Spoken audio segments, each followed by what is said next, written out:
Hi guys, मैं Ashok sir. आप सभी को हमारी यूट्यूब चैनल पर स्वागत है। आज हम लोग अधिगम के सिद्धांत में बीएफ स्किनर का क्रिया प्रसूत अनुबंधन सिद्धांत, इस पर हम लोग चर्चा करेंगे। इसके पिछले वीडियो में हमने देखा थॉर्नडाइक का सिद्धांत जो था, प्रयत्न एवं भूल का सिद्धांत, इस पर हम लोगों ने चर्चा किया और देखा। तो बीएफ स्किनर, अमेरिकन मनोवैज्ञानिक बीएफ स्किनर, व्यवहारवादी मनोवैज्ञानिक बीएफ स्किनर, इन्होंने अपना प्रयोग एक सफ़ेद चूहा पर 1938 में किया। आपको याद रखना है बीएफ स्किनर में किस पे प्रयोग किया, तो सफ़ेद चूहा पर, सबसे पहले सफ़ेद चूहा पर। और दूसरा प्रयोग जो उन्होंने किया कबूतर पर 1943 में, ये भी आपको याद रखना है। और इन्होंने जो थॉर्नडाइक महोदय ने सिद्धांत दिया था, उसी सिद्धांत का निष्कर्ष निकालते हुए इन्होंने नए ढंग से सोचने के लिए इस सिद्धांत का प्रतिपादन किया।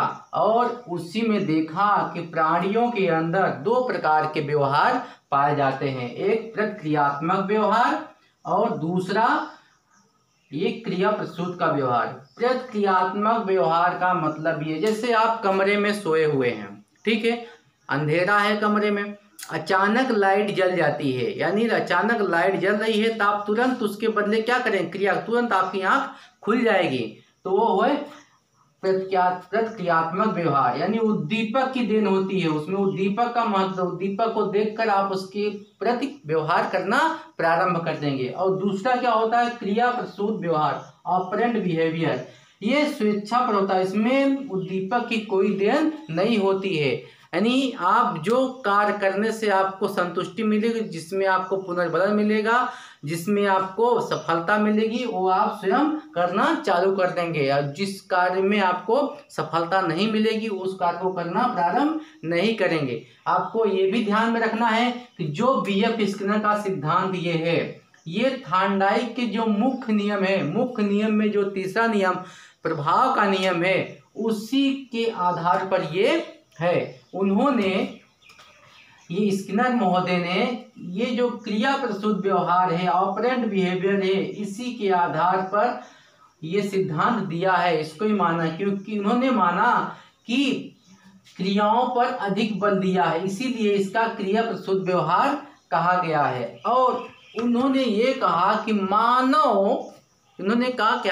मानव स्वयं व्यवहार करने के लिए अग्रसर रहता है, स्वयं अपने आप व्यवहार करता है, प्राणी अपनी ओर से स्वयं व्यवहार करने लगता है।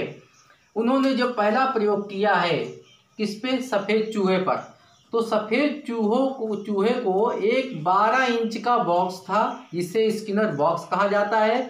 उस बॉक्स में भूखे चूहों को डाल दिया गया है और ये स्वचालित ध्वनि रहित बॉक्स है, इसमें ध्वनि नहीं सुनाई देता है और स्वचालित मशीन भी लगा हुआ है, जिससे इसमें एक लीवर है, खटका है और स्वचालित मशीन है।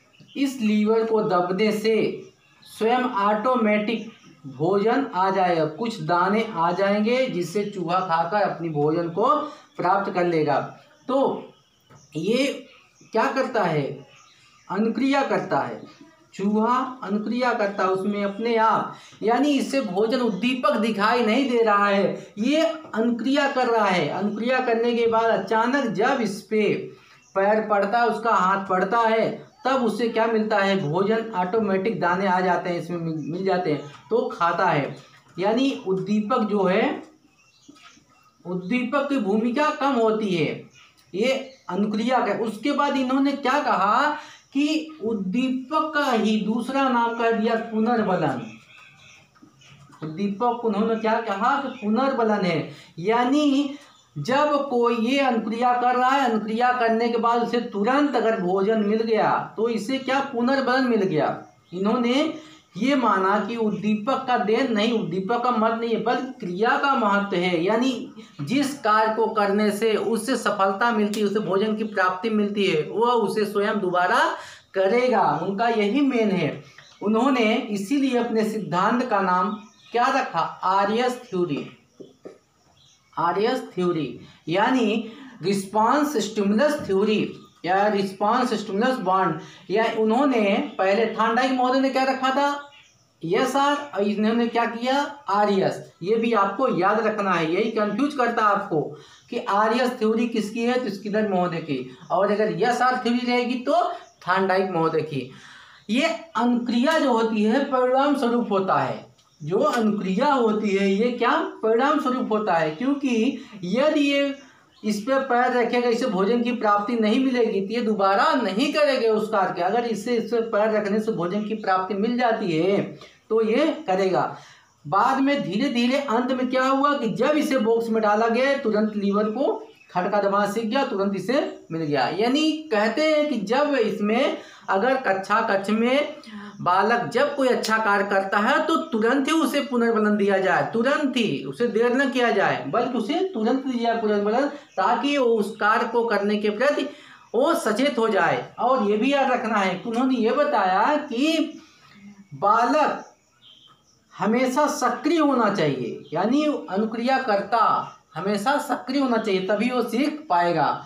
और पुनर्बलन द्वारा ही, उन्होंने ये कहा पुनर्बलन द्वारा ही अनुक्रिया होती है, अनुक्रिया बढ़ती है, इसने उन्होंने कहा। और आपने ये ध्यान से देखिए कि इन्होंने ये कहा कि उद्दीपक का कोई महत्व नहीं होता है, बालक अनुक्रिया कर रहा है, अनुक्रिया करने के बाद उससे परिणाम सकारात्मक मिलता है तो वो उस कार्य को दोबारा करेगा। और इसके अन्य नाम में भी है प्रतिक्रियात्मक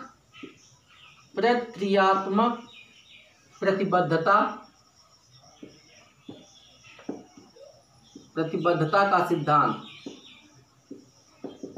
और अनुक्रिया उद्दीपक का सिद्धांत, सक्रिय अनुबंधन का सिद्धांत, इसके अन्य नाम भी है, उसको भी आपको याद रखना है।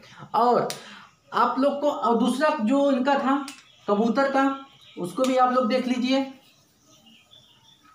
जो कबूतर का था इनका पिजन बॉक्स, उसमें भूखे कबूतर को डाल दिया गया है। भूखे कबूतर को जब रख दिया गया है और इसमें ये दीवार उसके सर के साइज का, सर के ऊंचाई के इतना इसमें बटन लगी है, उस बटन को चोंच मारने से उसे दाना प्राप्त होता है। यानी इधर चोंच मारेगा कबूतर तो उसे दाना प्राप्त होगा, और जब दाना प्राप्त होगा खाने का तो दोबारा उस पर कार्य करेगा। तो इसलिए उन्होंने इस पे भी ध्यान दिया कि यानी अगर ये चोंच अनायास चोंच कई बार जगह जगह मारा तो इससे कुछ नहीं मिला तो वहाँ नहीं, जब इसे यहाँ पर मारा तो इससे क्या मिला भोजन मिला। तो ये क्या किया, अब जब इसको इसमें डालेंगे तो उसी जगह वो बटन पे ही चोंच मारेगा, बटन पे चोंच मारने पर क्या उसे मिलेगा भोजन मिलेगा।